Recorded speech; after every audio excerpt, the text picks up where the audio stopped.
Ahora sí vamos a saludar con nuestro siguiente invitado, con Juan Carlos Monedero, politólogo español. Él está con nosotros en esta mañana aquí en Los Especialistas. Juan Carlos, buenos días, gracias por acompañarnos. Un placer estar con vosotras y vosotros desde aquí, desde Madrid. Bueno, acá son las 9 de la mañana con 5 minutos, allá 16 horas 5 minutos, ¿verdad? Las 4 de la tarde, así es. Qué bien. Juan Carlos, ¿cómo ves desde Europa todo lo que está ocurriendo acá en el Ecuador después de ese asalto a la embajada de manera injustificada, a la embajada de México, un país hermano, país que compartimos mucho su cultura y que la mayoría de los ecuatorianos está en contra de lo que ha ocurrido? ¿Qué lectura darle desde afuera? Hubo un tiempo en donde las noticias que llegaban a Europa de Ecuador eran siempre buenas noticias. Eran noticias porque se estaba avanzando en algo que era positivo, tanto para los ecuatorianos como para el continente latinoamericano.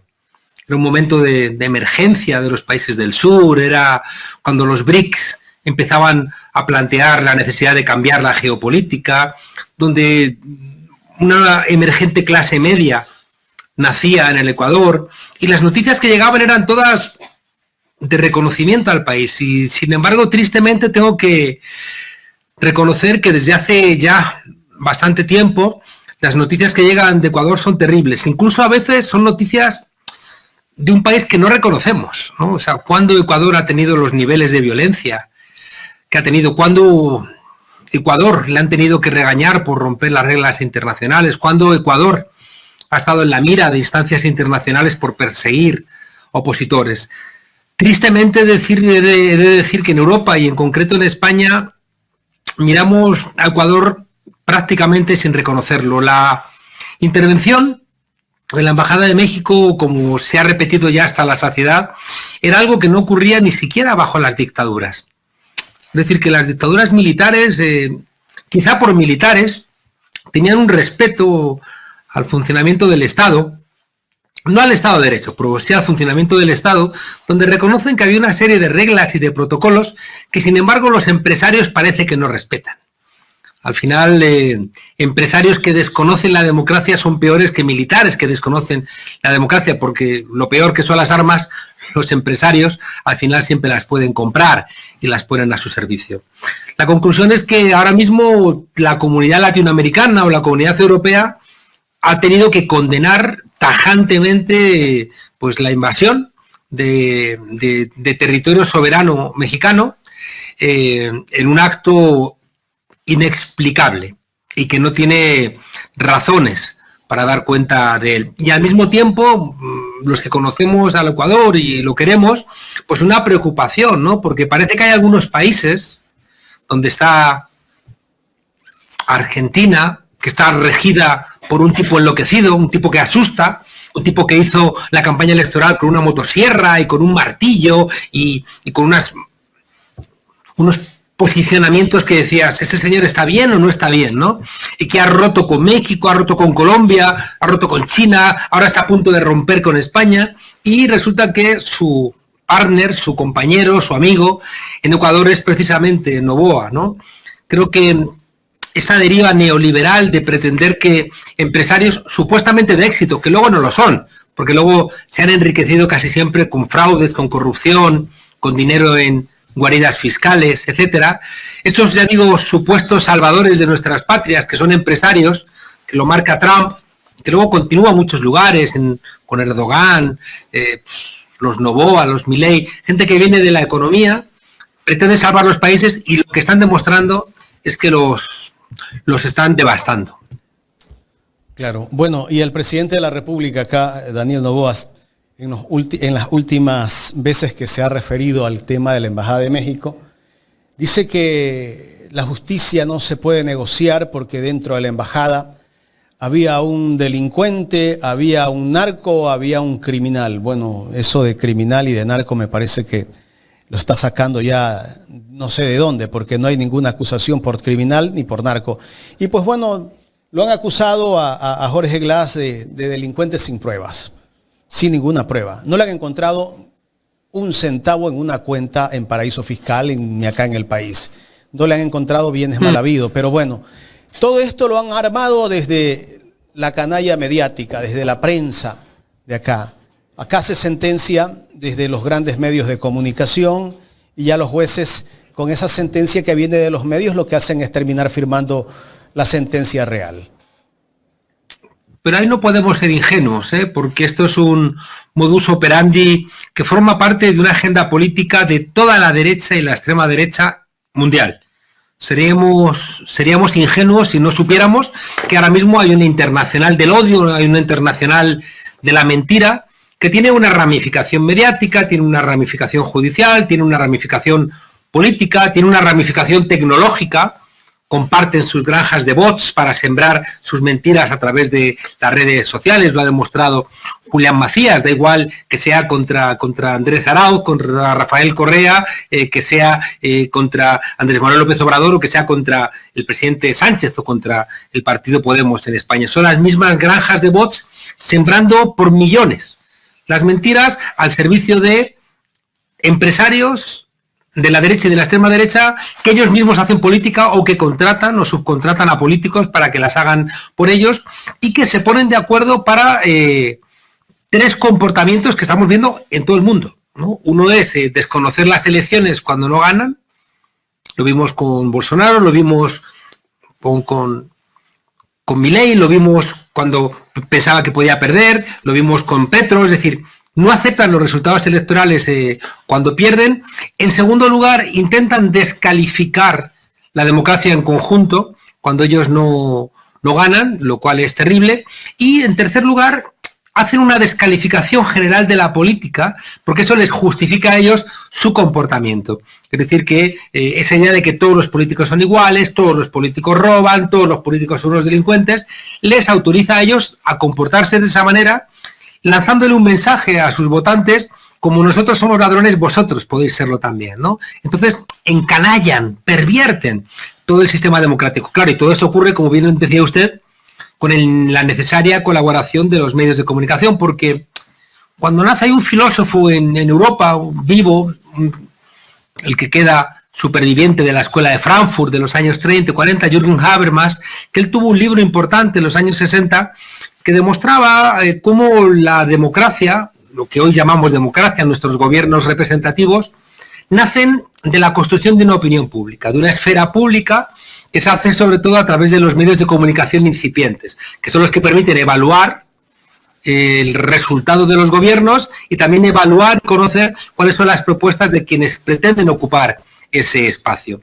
Claro, hoy los medios de comunicación convertidos en empresas de medios de comunicación, perseguidas cuando son críticas, usurpadas cuando son públicas y sobre todo generalizadas como empresas de medios de comunicación, están generando al ruido, a la confusión, para que al final, ya digo, incluso los votantes, a veces hasta los militantes de la izquierda, lleguen a sospechar de sus propios líderes. Me contaba la ministra de Igualdad en España, Irene Montero, una mujer que fue muy atacada por esa conjunción de jueces, medios de comunicación, empresarios y políticos de la derecha y de la extrema derecha, porque señalaban que el Ministerio de Igualdad, claro, estaba despertando a las mujeres y las mujeres al fin y al cabo son el 50% de la población. Bueno, pues me contaba ella que le había llamado su madre preguntándole si se había separado de su pareja porque los medios de comunicación constantemente lo decían.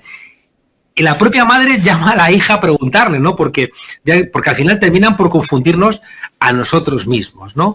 Y por tanto tenemos un problema porque en este ruido, y cuando no es ruido, a los jóvenes se les invita al entretenimiento. Esta mañana me ha ocurrido una cosa terrible en clase. Yo les prohíbo a los alumnos que tengan el celular. Y había una alumna que estaba así. Y me dice, no, pero está apagado. Y yo le decía, pero si está apagado, ¿qué haces haciendo así? ¿No? O sea, si eso de alguna manera te está tranquilizando, hay algo que está mal. Porque si te tranquiliza la propia sensación de que estás haciendo scroll, pasando pantallas, aunque no lo estés haciendo, Es como la película de Charles Chaplin, los tiempos modernos, donde ese trabajador que está 8 horas apretando tuercas, termina la jornada laboral y se marcha apretando tuercas, ¿no? Porque le ha quedado ese tic, ¿no? Bueno, ya digo, confusión más entretenimiento, políticos empresarios que están devastando nuestros países. ¿Hasta dónde tienen tanta credibilidad los grandes medios de comunicación? ¿La mantienen? Pues tienen más de lo que pensamos. Más de lo que pensamos. Porque, sobre todo porque dicen los neurobiólogos que funcionamos con estructuras neuronales. Es decir, que aprendemos algo y nuestras neuronas como que hacen una estructura que la recuerdan y cuando vemos algo se activan, ¿no? Y dicen ellos que la manera de cambiar una estructura neuronal no es dinamitarla, porque eso dicen que es prácticamente imposible. Por eso decía Einstein que es más fácil desintegrar un átomo que un prejuicio. Ellos dicen que lo que hay que hacer es construir al lado una arquitectura más eficaz y más atractiva. Por tanto, no sirve de nada decir que los medios de comunicación mienten. No opera. No opera porque al trabajar con los sentidos, al ser cosas que vemos con nuestros propios ojos, generan una realidad que es muy difícil desmantelar negándola. Y por tanto, una de las tareas que tiene la democracia es conseguir que existan medios de comunicación plurales, veraces y libres. Porque será entonces cuando la misma noticia la cuente un medio eficaz y la noticia la cuente un medio mentiroso, cuando en esa comparación la gente pueda operar un salto, ¿no?, en sus cabezas para dejar de creer las mentiras. Pero cuidado, porque por lo general estos señores van bastante por delante de nosotros. Nosotros estamos pensando en las televisiones y ellos ya están en las redes sociales. Sí. Cuando estemos en las redes sociales se habrán dado un salto a la inteligencia. Entonces ellos siempre van por delante de nosotros. Por eso sería muy importante también recuperar a las universidades públicas a esta mirada crítica para que ayudáramos también a alfabetizar en estos nuevos actos que nos están robando la democracia. O sea, las universidades debieran actuar, ¿no?, y servir para despertar a la ciudadanía, para que no haya pequeños grupos que le roben, que le hurten, que le rapten el entendimiento y al final estén inermes, estén desarmadas para este robo de la democracia que estamos viendo, no en Ecuador, sino en tantos otros sitios. Fíjense usted, o fíjense ustedes. O sea, es que lo que ha pasado, por ejemplo, en la consulta en Ecuador, a mí me recuerda algo que me contaba un chileno viendo un escaparate después del golpe de Estado contra Salvador Allende, y de repente, claro, como parte del golpe había sido el desabastecimiento con las empresas de camiones y los grandes centros comerciales, o las tiendas, resulta que la señora estaba mirando el escaparate y le decía a un cura: padre, mire, ya hay de todo. Y le decía al cura: pero lo puedes comprar. Y decía: no, padre, pero ya hay de todo, ¿no? O me contaban en unas elecciones en los cerros de Caracas que había el primer alcalde negro de Caracas, Aristóbulo Istúriz, le estaba contando a un paisano de la sierra las bondades de que votase al Partido Socialista, ¿no? Y entonces el señor dijo: qué bien todo lo que usted me ha contado, pero yo no les voy a votar a ustedes. Entonces le preguntó el alcalde: ¿por qué no nos vas a votar? Y dice: porque si ganan ustedes me van a quitar lo que tenga. Y le dice el alcalde: vamos a ver, tienes los cristales rotos, tienes la luz enganchada ahí afuera que voy a hacer como que no lo he visto, tienes la cama calzada con unos libros que te regalamos, ¿qué te vamos a quitar? Y contesta: ¿y si me toca la lotería? Es decir, de alguna manera la capacidad de entendimiento está hurtada y por tanto la gente se convierte en rehén, ¿no?, de estas mentiras. Cuando, fíjense ustedes, aquí en España, cuando nace el partido Podemos, lo que se generalizó en los medios era que iban a quitar el agua caliente, iban a quitar a la gente sus casas. Asustaron a la gente. Iban a abolir la Navidad, iban a abolir la Semana Santa, y la gente se lo creía porque era por todos los lados, incluida la radio de los obispos. Entonces, claro, al final, si todas las informaciones que te llegan son en una dirección, es muy complicado que tú tengas elementos para poder para poder contrarrestarlo. ¿Y de qué manera pueden ayudar los medios alternativos para romper esas mentiras o destruirlas? Yo creo que los medios tienen que ser inteligentes. O sea, no podemos decir a la gente, tú eres idiota, porque en el momento que le dices a la gente eso, se cierra y ya no te escucha. Esto también lo saben muy bien los psicólogos. Tienes que reconocer, no, entiendo lo que dices, ¿no? Y reconocer parte de lo que pueden estar planteando para que te escuchen. Porque es que si no, no te van a escuchar nunca. De la misma manera que tenemos que aprender qué hacemos con los bulos de la derecha. Es decir, si salimos simplemente a desmentirnos, no funciona. Hay algunos autores que han planteado la necesidad de lo que llaman el desmantelamiento sándwich, ¿no? Es decir, que cuando de repente hay un bulo, lo que hay que hacer es, primero es contar la verdad. En segundo lugar, contar el bulo. Y en tercer lugar, volver a contar la verdad. No hacerlo al revés. No contar el bulo, contar la verdad y luego terminar otra vez contando el bulo.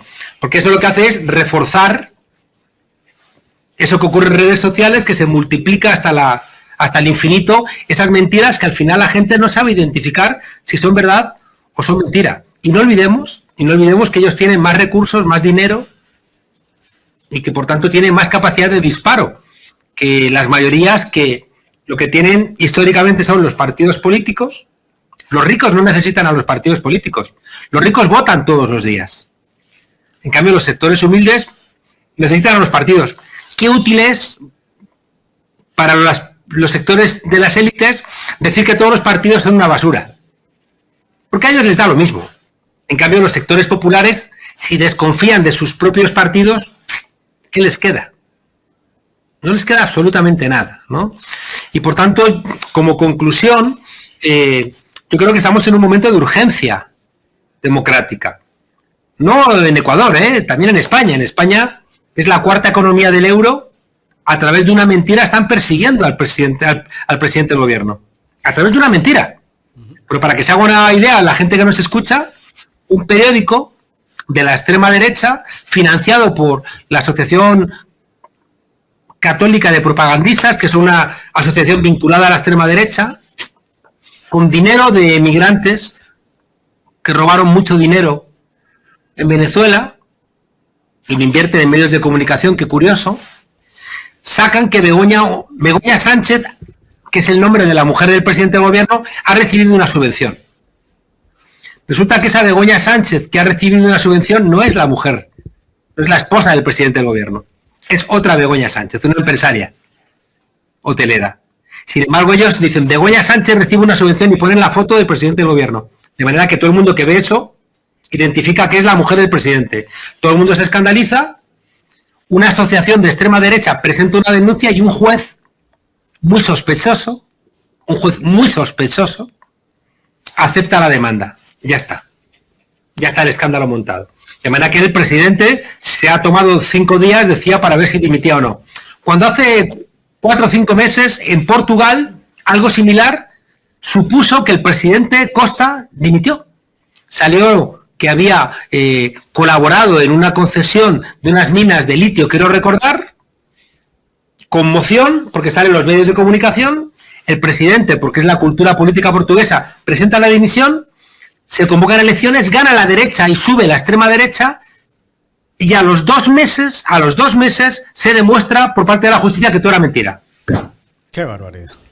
Pero le han cortado la cabeza al presidente del gobierno. Es decir, están hurtando la democracia, igual que la hurtaron cuando metieron en la cárcel a Lula da Silva, porque le sacaba 20 puntos a Bolsonaro. Es decir, estamos en un momento de emergencia democrática y la misión de los medios de comunicación es contarlo de manera que también seamos creíbles.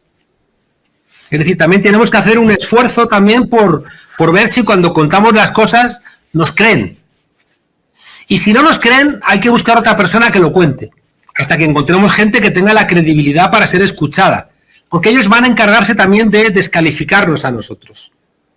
Van a intentar, cuando haya alguien que tenga una capacidad de comunicar algo, sea un político, un periodista, van a intentar tumbarlo, ¿no? Porque no les cuesta nada dirigir. Aquí en España lo hacen constantemente.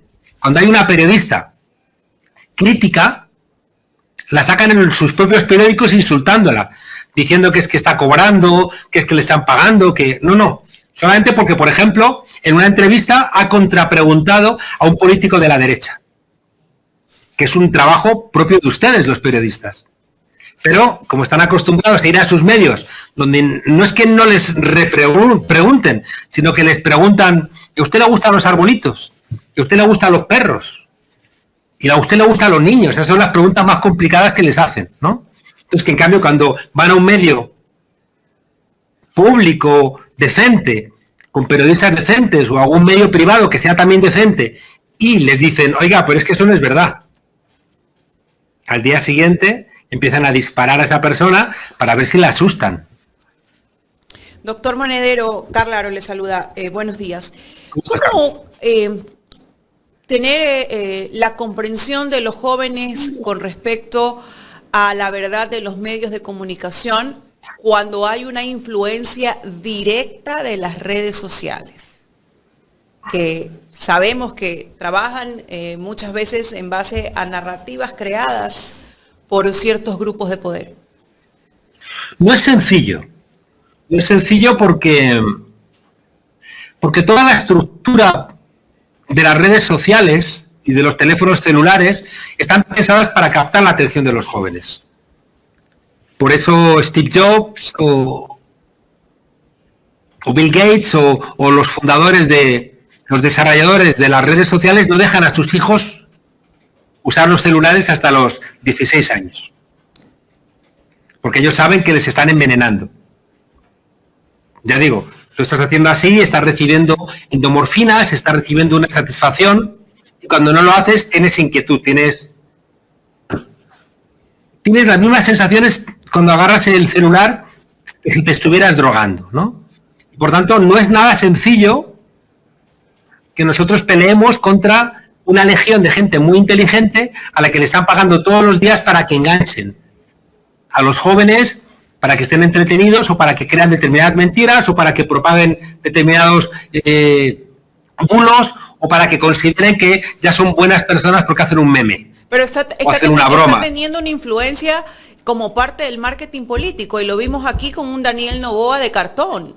Lo vimos, como usted dice, con un Milei, con una motosierra y con un martillo viralizado y los jóvenes enganchados hacia eso. Entonces eso trae una repercusión social. Porque tenemos un problema de fondo que también hay que reflexionarlo, y es que son los partidos que llamamos tradicionalmente de izquierdas los que están defendiendo la democracia liberal, cuando las democracias liberales tienen unos límites constitucionales que no permiten la redistribución de la renta o no permiten romper con las instancias financieras internacionales. Están de alguna manera encadenadas a una lógica que es profundamente liberal. Pero qué curioso que son los partidos de izquierda los que defienden esa democracia liberal, mientras que los partidos de derecha la patean.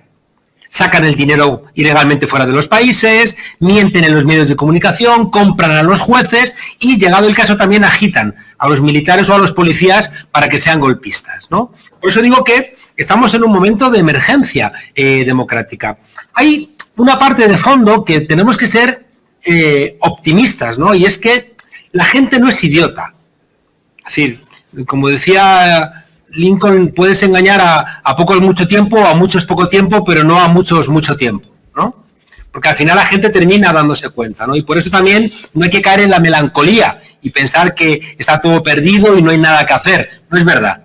O sea, mi experiencia es que a todo lo que vamos haciendo va dejando su granito, y al final pues aparece la playa, ¿no? Y por eso no hay que tirar la toalla, aunque hay momentos donde parece que la pelea es mucho más dura, que la pelea es mucho más inútil, pero no es verdad, ¿no? Yo lo veo con mis alumnos. O sea, el comienzo de curso es duro porque vienen como muy envenenados, ¿no? de muchas cosas, y a veces la universidad, en vez de enseñar, tienes que dedicarte a que desaprendan cosas que han aprendido mal, ¿no? Es como si tuvieras que dedicar una buena parte del curso a decir, vamos a ver, la Tierra no es plana, ¿no? Entonces vamos a empezar planteando que la Tierra no es plana. Entonces, pero profe, si lo dice la radio de los obispos, ¿cómo no va a ser plana? ¿No? Si lo dice Donald Trump y es presidente de los Estados Unidos, ¿cómo no va a ser la Tierra plana, no? Entonces, hay también que hacer una tarea humilde, moderada, tranquila, para ir, ya digo, desmantelando. Mi experiencia al final es que la credibilidad, la honestidad, el coraje, el ejemplo, termina por encontrar su sitio. Es decir, que todo el mundo aprecia a Pepe Mujica. Y Pepe Mujica, el expresidente de Uruguay, lo principal que tiene es que ha sido una persona siempre muy coherente. Por tanto, una de las cosas que tenemos que hacer nosotros es ser coherentes. Y no es fácil. Porque en Juego de Tronos, el que tiene los dragones parece que es quien manda. Entonces hay parte de la izquierda que dice, yo también quiero dragones. Es una discusión que tuvimos en España en Podemos. Y yo les decía, no, nosotros no queremos dragones. Porque los dragones al final se vuelven contra nosotros, como realmente ocurría. En la serie, aunque nosotros la discusión la tuvimos en la tercera temporada, que todavía no sabíamos qué iba a pasar con los dragones, ¿no? Entonces la conclusión es que nosotros tenemos que intentar confiar en la gente y buscar otras herramientas y no repetir las del enemigo o las del adversario. Porque si para derrotar al adversario tenemos que ser como ellos, creo que eso se puede volver contra nosotros, ¿no? Y por eso, una de las cosas que sé que no cambia, que no varía, es cuando los políticos, los comunicadores, los pensadores, vuelven otra vez abajo. Y se pueblo a pueblo de nuestros países. Yo saco en un mes un libro con el Fondo de Cultura que se llama Política para Indiferentes. Y ese libro me ha marcado lo que voy a hacer el próximo año. Es decir, yo me voy a agarrar mi mochila, me voy a montar en mi moto o en un autobús y voy a recorrer España y voy a recorrer América Latina contando ese libro. Si hay 5, hay 5. Si hay 50, hay 50. Y si hay 10.000, hay 10.000. Creo que esa es una tarea que tenemos nosotros que también pensar, ¿no? Y no llenarnos de melancolía porque no llegamos a las masas.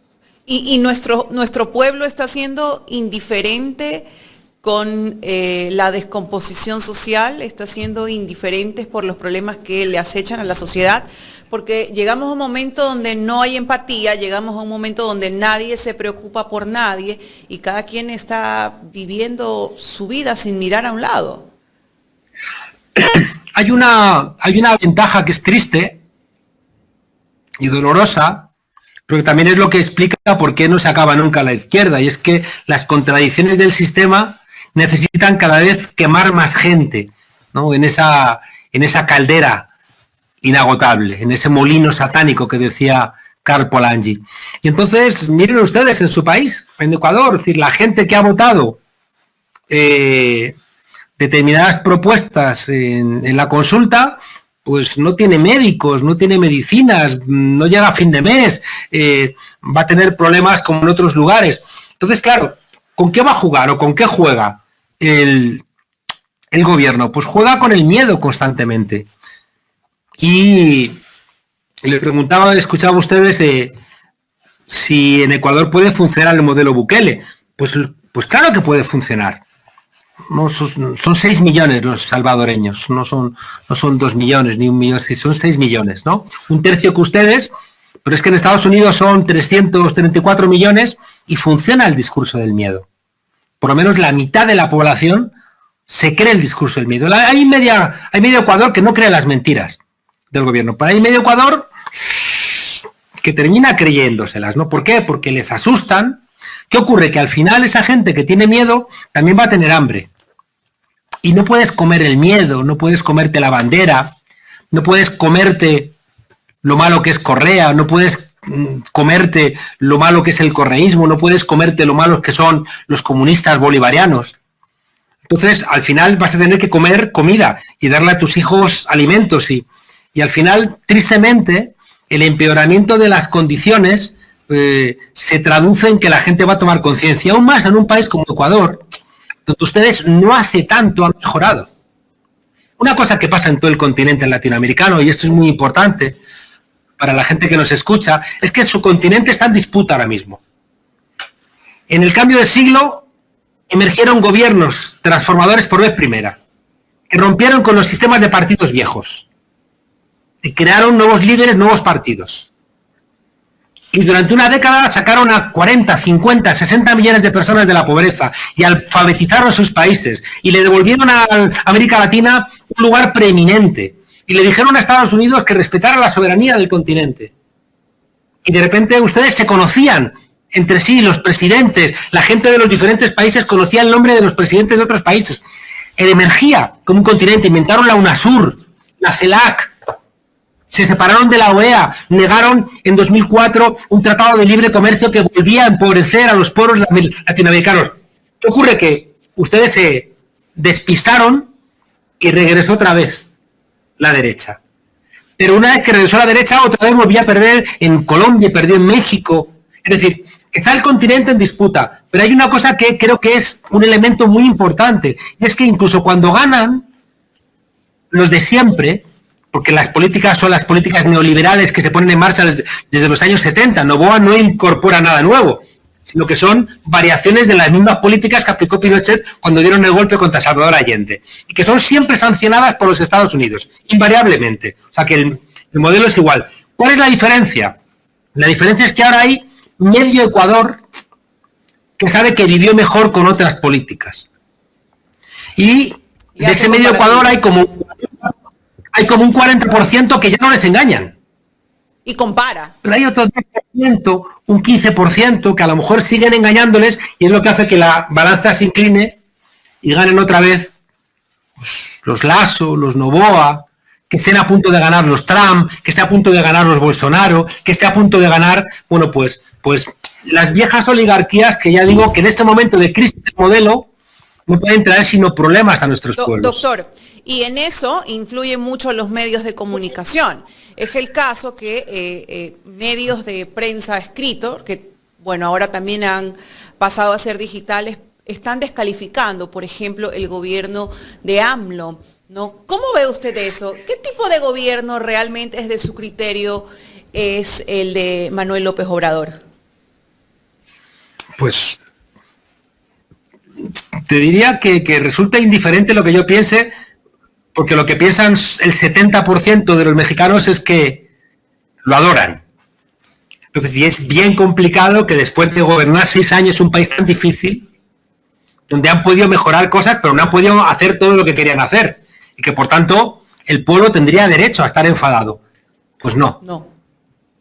El 67% da la máxima calificación y la máxima valoración al gobierno de López Obrador.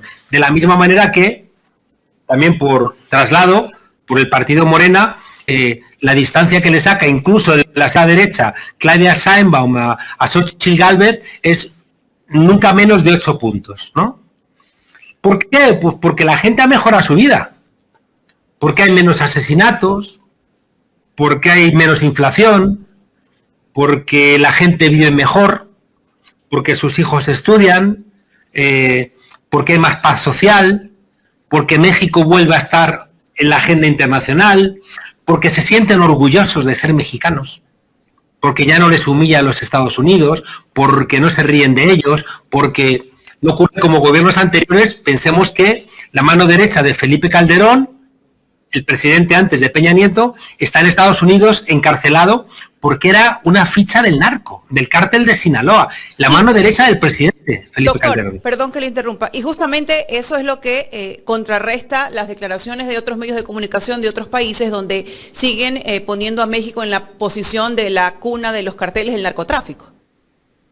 Claro, es decir que ellos tienen la... Vamos a ver, en los 70 tenían que acabar con Chile porque era el país que de alguna manera irradiaba al resto del continente. Había ganado un señor muy serio, era un doctor, Salvador Allende, con un proyecto de socialismo democrático, a diferencia de lo que ocurría en la Unión Soviética, donde había un partido único y no había elecciones democráticas liberales. Allí había democracia, había partidos y gana la izquierda. Y entonces dicen, hay que acabar con él. Fijaos que Estados Unidos ha intentado sembrar la idea de que tumbaron a al gobierno de Allende por su mala gestión económica, pero han salido documentos desclasificados de que antes de que ganase Allende, ya Nixon había dicho hay que impedir que este gane, porque este puede contaminarnos al resto del continente, ¿no? Después de los 2000, el país que se convierte en referencia es Venezuela. ¿Por qué? Porque Venezuela, aprovechando los precios altos del petróleo, empieza a ayudar a otros países del entorno, porque se atreve a decir a Estados Unidos que van a gestionar los precios del petróleo no en dólares, sino en otras monedas. Recupera la OPEP, la Organización de Países Productores del Petróleo, la recupera y sube el precio del petróleo en torno a 100 dólares el barril, cuando estaba a precios muy baratos porque ayudaba a los países europeos y norteamericanos, y a Estados Unidos. Crea la UNASUR, es decir, crea una circunstancia en América Latina donde el continente se encuentra a sí mismo. Y por eso el enemigo a batir, toda la idea del bolivarianismo, toda esa idea de que es una dictadura, todo eso, que tanto colabora Hollywood y las series a construirlo, además de los Estados Unidos en su política exterior y Europa, bueno, pues señalan ese país. Hoy ya Venezuela no es el peligro, porque desde Venezuela nos irradian políticas ejemplares porque están con sus propios problemas y su bloqueo. Hoy el país que irradia es México. Hoy es el país donde hay un partido movimiento que es Morena, donde le han dicho que no a los grandes capitales, donde le han frenado a Estados Unidos, donde le han dicho a Estados Unidos que no van a entrar en la frontera, donde le han dicho que dejen de vender ellos armas, donde le han dicho que su problema con el fentanilo, que le querían echar la culpa a los cárteles, y dicen, no, el problema del fentanilo es que vosotros aprovechasteis por ganar dinero la política de los opiáceos y legalizasteis los opiáceos en las farmacéuticas, vosotros, que sois un país corrupto y corrompido, y por eso tenéis en el Boulevard de Los Ángeles a jóvenes que parecen zombies por culpa de las drogas que habéis vendido por ser una sociedad podrida. Y le querían echar la culpa a México, y México, no. Entonces, claro, todos esos comportamientos hacen que, y eso es de lo más importante, que eso es lo que está perdiendo Ecuador, los mexicanos, sentirse orgullosos de ser mexicanos. Correcto. Y lo notas cuando vienen a España, cuando están en otro lugar, se sienten orgullosos de un presidente digno, se sienten orgullosos de una sociedad con muchos problemas, pero que van mejorándolos, con la posibilidad de una presidenta por vez primera en el país, con respeto en muchos lugares, con respeto en Estados Unidos, con respeto en América Latina. Que esa es la tarea, ya digo, que en algún momento tuvo Ecuador cuando le hablaba de tú a todo el mundo. Yo recuerdo al presidente Correa cuando estaban negociando el Yasuní, hablando en Naciones Unidas, con el respeto que hoy se escucha también, por ejemplo, a Gustavo Petro, pero que no se escucha a Noboa. Seguramente, pues, como ya sabemos aquí, el presidente Noboa ni siquiera nació en Ecuador. Jaime. ¿Tienes unos minutitos más? O...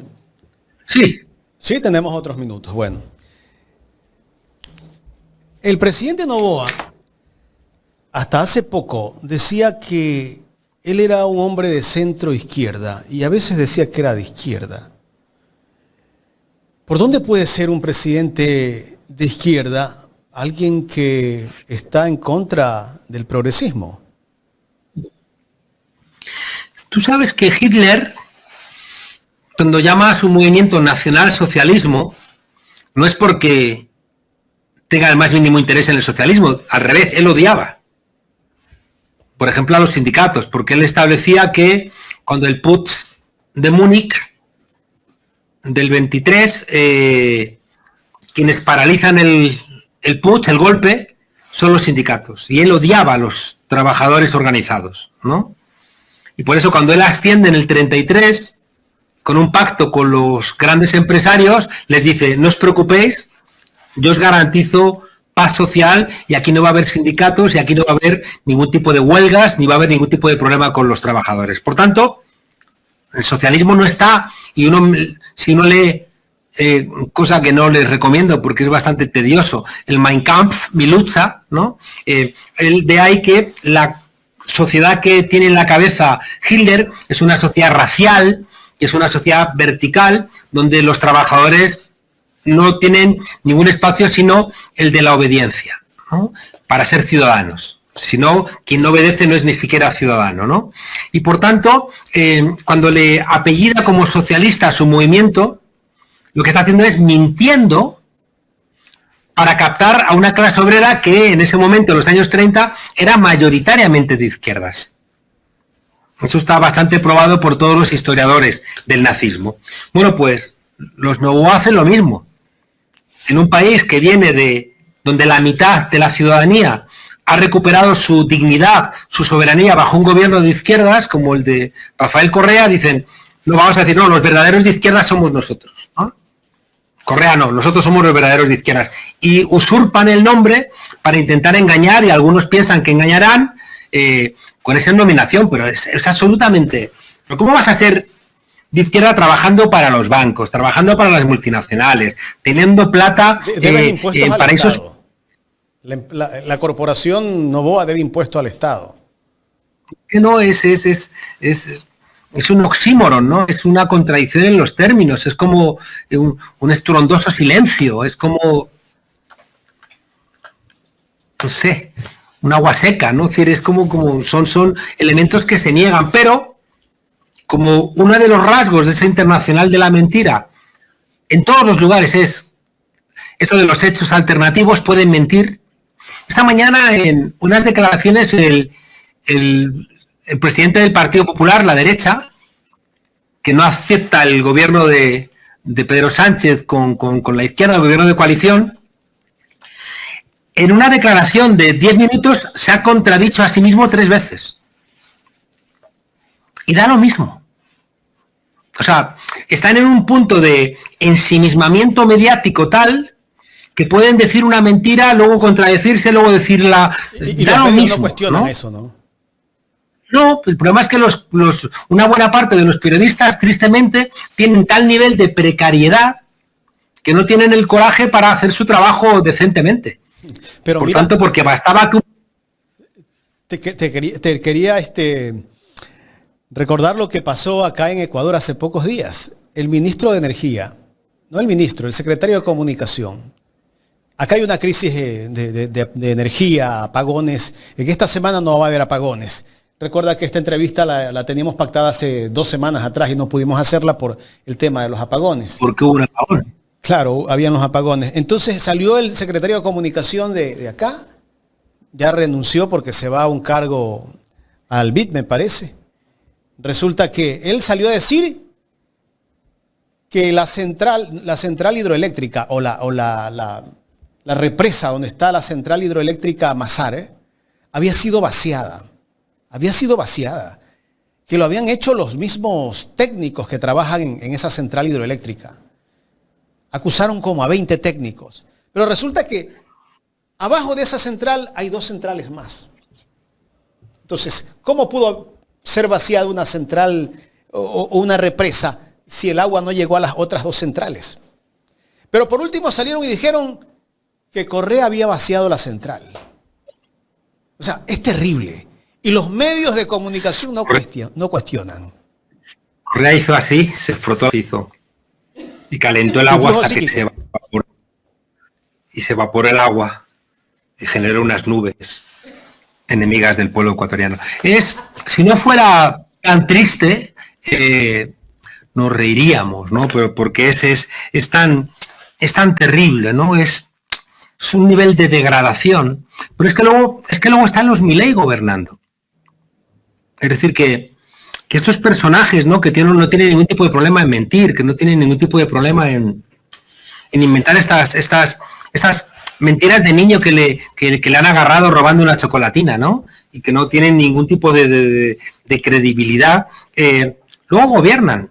Y el problema es que como ellos saben que son unos ignorantes, cuando gobiernan rompen cosas. Te digo, Milei ha roto con México, ha roto con Colombia, ha roto con China, con Brasil y con España. A ver qué pasa, porque quiere venir aquí dentro de 2 semanas después de haber dicho que el gobierno es ilegítimo. Entonces, viene a hacer campaña por la extrema derecha. Entonces, dices, oye, que tú eres el presidente de Argentina y vas a venir aquí después de insultar al gobierno. Que era venido del maligno y lo fue a visitar. Sí, ese, ya digo, forma parte del diagnóstico de la época, ¿no? Esta esta degradación del mensaje, ¿no? Que al final ellos, como decía, ya habían dicho hace muchos años, Thomas Mann, cuando el fascismo gobierne, lo hará en nombre de la libertad. Entonces, y lo dijo Thomas Mann, ya digo, hace 70 años, ¿no? Entonces, claro, esta gente con ese discurso libertario, en el fondo está diciendo, yo tengo derecho a hacer lo que me dé la gana y no tengo que rendir cuentas de nada. Entonces ellos, en vez de pensar que ganan unas elecciones para la constitución del país, piensan que han sido autorizados en su discurso loco de la motosierra o del robo o de las cuentas en paraísos fiscales, etcétera. Se consideran que ese voto popular es una autorización personal para hacer lo que les dé la gana. Por eso digo que son ignorantes de la política. Son empresarios o son gente del mundo de la economía que no conoce los entramados. Es como poner a operar a un borracho del corazón a alguien, ¿no? Entonces nos encontramos con esas cosas que nos produce esa risa a veces nerviosa de decir, pero no puede ser verdad. Es verdad. Y luego los rotos son terribles. No duran mucho, que era lo que decía antes, ¿no? O sea, Hitler dura 12 años, no dura tanto. Pero en 12 años la lía. En 12 años hace un destrozo importante. Entonces, yo creo que no debemos caer tampoco, ya digo, en la melancolía, y también me lo digo a mí mismo, ¿no? Porque, claro, cuando haces el diagnóstico es que estamos luchando contra gigantes, no contra molinos de viento, como bien sabía mi amigo Don Quijote, ¿no? Estamos luchando contra malditos gigantes, peligrosos, sin escrúpulos. Y creo que también, y esto es muy importante, y por eso los medios de comunicación veraces son esenciales, es un momento donde estamos obligados a hacer buenos diagnósticos. Porque estamos en una encrucijada. Y en las encrucijadas es donde un solo paso en la dirección a la que no ibas te va alejando y alejando y alejando del camino.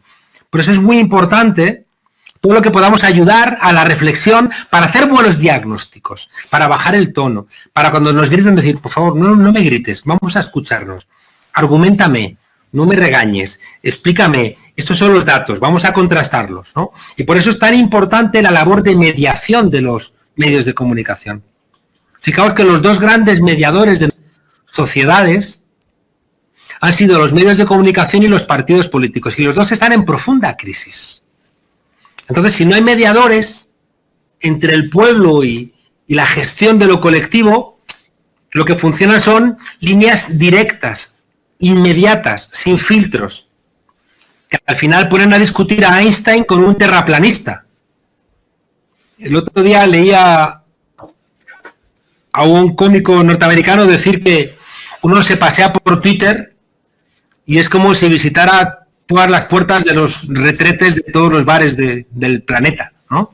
Donde la gente escribe ahí sus estupideces. Bueno, pues ahora en Twitter estamos como leyendo. Recuerdo en un retrete en Madrid había un verso que decía: vosotros los que escribís en este vulgar lugar, orgullosos estaréis, pues vuestros versos tenéis en donde deben estar. Bueno, pues seguramente los pensamientos de Twitter están en donde deben estar, ¿no? El problema es que están en las presidencias de gobierno esta gente que no debiera estar, porque no tienen altura. Yo no tengo problema con la gente que es conservadora, con la gente que sea de derechas, con la gente que tenga una idea de orden. No tengo un problema, se puede discutir. El problema es que se nos están llenando los gobiernos de locos, llenos de ira, tramposos, ignorantes, que ya digo que entienden el voto como una legitimación y autorización a su delirio. Y eso es peligroso para los pueblos. Te prometo que esta sí es la última pregunta que te voy a hacer. Respecto a lo que está pasando en Gaza, el levantamiento... Yo espero que no sea la última pregunta que haces. El levantamiento que se ha dado en las universidades de Estados Unidos. ¿Qué lectura darle a los estadounidenses mismos? Ya están protestando por lo que está ocurriendo en Gaza, por el genocidio en Gaza. Hay estudiantes que han sido desalojados y hay docentes que también han sido despedidos porque han formado parte de este levantamiento que se está dando en los Estados Unidos.